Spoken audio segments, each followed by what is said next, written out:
بلوچستان کے سرحدی شہر تفتان سے ہمارے گدروشیا پوائنٹ کے نمائندہ سمیع الحق سیاباد کی رپورٹ کے مطابق قبائلی معتبر میر عبید اللہ محمد حسنی نے ڈرم بازار میں ایک پرہجوم پریس کانفرنس کرتے ہوئے کہا کہ گزشتہ دنوں تفتان میں بس ٹرانسپورٹ یونین کے صدر نے ریونیو زمین پر بس ٹرمینل 2 کا نام دے کر افتتاح کیا تھا۔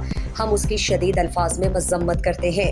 انہوں نے کہا کہ سابق گورنر بلوچستان امیر الملک مینگل نے بازار کو نیو ٹاؤن شپ میں شفٹ کرتے وقت دکانداروں کے ساتھ معاہدہ کیا تھا کہ پرانے بازار کو ختم کر کے نیو ٹاؤن منتقل کیا جائے، مگر افسوس کہ پرانا بازار کو دوبارہ بحال اور کمرشل ایریا بنایا جا رہا ہے۔ انہوں نے کہا کہ ہمارے دکانداروں نے کروڑوں روپے خرچ کر کے نیو ٹاؤن شپ کو کاروبار کے لیے بحال کیا، مگر ضلع انتظامیہ دوبارہ پرانے بازار کو آباد کرنے جا رہی ہے۔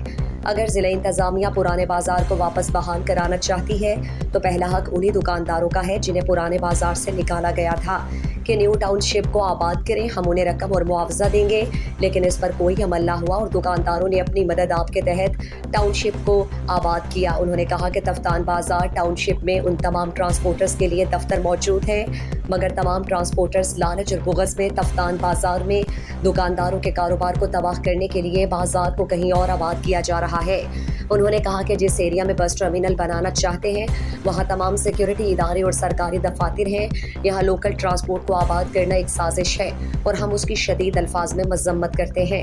ڈپٹی کمشنر چاغی اور متعلقہ حکام سے گزارش کرتے ہیں کہ وہ اپنے فیصلے پر نظر ثانی کریں اور علاقے کے کاروبار کو ختم کرنے سے بچائیں۔ مزید دلچسپ معلومات اور خبروں سے آگاہ ہونے کے لیے Gedrosia point Facebook page, Instagram, Twitter کو فالو اور یوٹیوب چینل کو سبسکرائب کریں۔ بیل آئیکن بٹن دبانا نہ بھولیں۔